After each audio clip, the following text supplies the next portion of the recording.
talking about tourism today. We're making way for our tomorrow. Tourism today. It's our Bahamas tourism today. Being careful not to release the designs to the media, Tourism's Minister Vincent Vanderpool Wallace announcing that the Ministry of Tourism is poised to unveil 16 new logos for various islands in the Bahamas sometime in the next 2 weeks. We are moving away from the idea of talking about 700 islands. It's overwhelming. Go and talk to people who buy the product. I can't choose between 700 products. We're going to move away from generic words like the out islands and the family islands and talk about 16 distinctive destinations in the Bahamas, islands and island groups, that we know that these places are so different one from the other, and making sure that those distinctions are in place.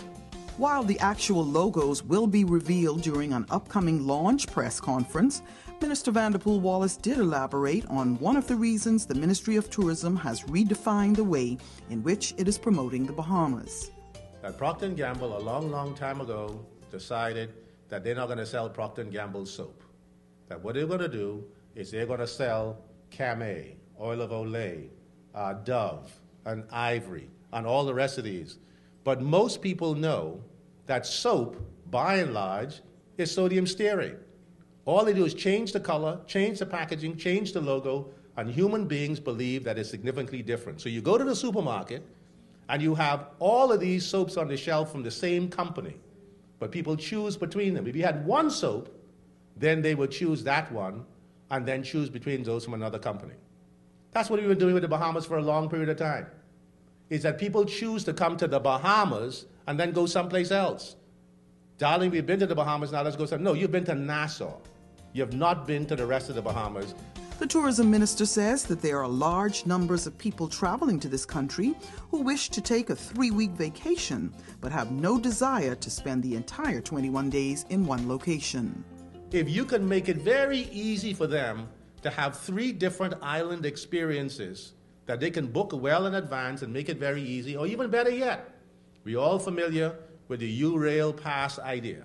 To give them a U-Rail Pass where they can go from place to place to place for a fixed amount of money, where they can change between airlines and sea transportation, I promise you we're going to have something that's extraordinary. We are committed to this path. We're committed to going down it. We've done a lot of tests of it. It's a matter now of making sure we get a buy-in from the people in the community. There will be some tweaking. There's no doubt about it. But the principle of the idea is really what it's all about. And what is critically important is to make sure low cost, high quality transportation is fundamental to it. If you don't have that, all this stuff that we're talking about is wonderful, but it's going to go anywhere because it's going to be too hard and too difficult for people to buy it. For the Tourism Today Network, I'm Gina Seeley.